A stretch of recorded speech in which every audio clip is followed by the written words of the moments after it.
awalnya itu batasan membaca itu tergantung kelas. Tetapi setelah kita melakukan peningkatan mutu fasilitator ini, kita mengetahui bahwasanya tidak hanya kelas, ternyata jenjang buku itu tidak ditentukan dari kelas masing-masing. Bahwasanya ada perjenjangan, misalnya menurut kemampuan membaca mereka. Bukan dari misalnya kelas 1 bisa jadi jenjang bacanya lebih tinggi dari yang kelas 4. Nah, patokan guru-guru di daerah yang belum mengetahui itu biasanya bahwa anak kelas 5 kok nggak bisa baca dan lain sebagainya, anak kelas 4 kok nggak bisa baca. Nah, kemudian dari ilmu yang dimasukkan itu kami dapatkan, kami bisa mengetahui bahwasanya memang ada permasalahan itu dan solusinya memang seperti itu. Dari penjenjangan buku itu kita tahu nanti anak ini cocok membaca buku yang kelas apa, misalnya jenjang A, jenjang B1, B2 sampai B dan lain sebagainya dan seterusnya. Nah, kemudian dari kegiatan 5 jari, kegiatan ini bertujuan untuk mengetahui kemampuan awal baca anak. Ya, misalnya dari anak sebuah paragraf yang dia baca dicontohkan oleh Bapak kemarin, ada berapa kata yang salah di situ. Nah, dari situ kita bisa menganalisis bahwasanya anak ini diturunkan lagi. Nah, kalau misalnya anak itu sudah mampu membaca keseluruhan, berarti anak ini masuk ke jenjang berikutnya, seperti itu. Nah, tentang perawatan dari dan pemanfaatan buku tadi, kita dapatkan bahwasanya untuk menata sebuah perpustakaan seperti yang kita buat kemarin, kerjasama tim yang luar biasa untuk kita semua. Apresiasi juga bahwasanya dalam waktu yang terbatas kita bisa menyusun dan mendesain sebuah pojok baca. Sebenarnya dari ibu guru hebat ini saya yakin punya ide yang luar biasa untuk menyusun itu.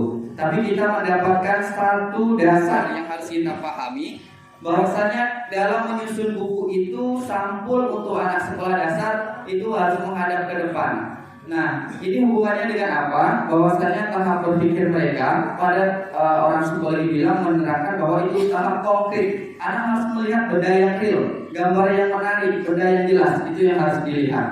Nah, itu yang kita dapatkan mengapa buku anak-anak itu harus disusun menghadap ke depan.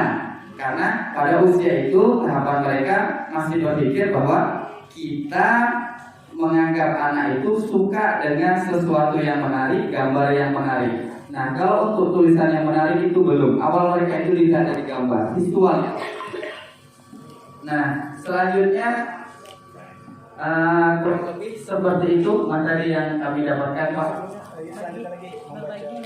Ya. Nah, dari membaca nyaring dan membaca bersama itu, bahwasanya kita dapatkan bahwasanya kegiatan membaca itu merupakan kegiatan yang digunakan untuk meningkatkan kecakapan literasi untuk peserta didik kita semua. Jadi pada intinya keduanya sangat bermanfaat untuk peningkatan kemampuan atau keterampilan membaca bagi anak-anak usia sekolah dasar. Mudah-mudahan yang kita harapkan dari buku-buku yang sudah ada atau yang sudah dihibahkan kepada kita semua, nantinya kita bisa setidaknya memilih jenjang mana buku itu ketika di sekolah. Kemudian kita tahu anak ini akan masuk ke tahap apa jenjang membacanya, kita kasih buku itu, baru kita lakukan kegiatannya. Pada waktu yang mana kita harus membaca nyaring, pada waktu yang mana kita harus membaca bersama. Artinya mana yang lebih efektif untuk dilakukan di sekolah. Modul literasi itu yang tadi malam kita semua dituntut untuk beradaptasi dengan apa yang ada di sekolah kita masing-masing. Ya, kita sudah diminta untuk membuat penyesuaian materi yang lebih cocok untuk peserta didik. Memang itulah yang dinamakan bahwasanya konsep pendidikan sekarang itu memandang semua peserta didik itu sudah punya kemampuan awal. Artinya kita tidak boleh jadi guru itu pada zaman yang monoton, fokus pada satu sumber. Tidak. Hari ini modul dari literasi dan numerasi itu berfokus tentang adaptasi masing-masing sekolah. Kayak saya misalnya jaringannya itu kalau untuk mau mencari jaringan internet di sekolah harus ditempel di pojok dinding kantor. Nah, kebetulan pojok dindingnya nanti kalau HP-nya jatuh pecah kadang dan lain sebagainya. Memang disitulah tempat jaringan satu-satunya. Saya juga nggak tahu apakah di situ ada tower atau tidak, nggak tahu. Tapi disitulah muncul jaringan yang bisa kita gunakan untuk kegiatan di kantor. yang berhubungan dengan hal-hal online. Nah, hal itu kan kalau kita mau di modul itu banyak yang misalnya kita harus menonton YouTube, mencari video dan lain sebagainya sebagai sumber belajar. Nah, dari hal itu kita tidak bisa. Jadi salah satu contoh yang kita dapatkan kemarin, kita harus mencari terlebih dahulu cerita itu, lalu kita mau menceritakan kembali kepada anak didik. Itu salah satu bentuk inspirasi adaptasinya. Atau misalnya kita memiliki keterbatasan dari buku-buku yang ada.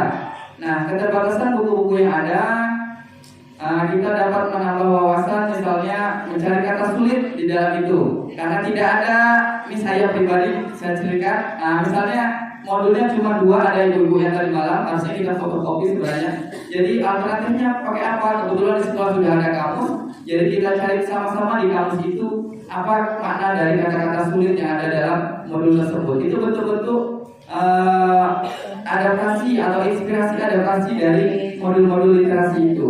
Jadi Bapak Ibu semuanya, ibaratnya kita itu sudah harus menjadi guru-guru yang kreatif, tidak lagi guru-guru yang datang, duduk, dikte, pulang.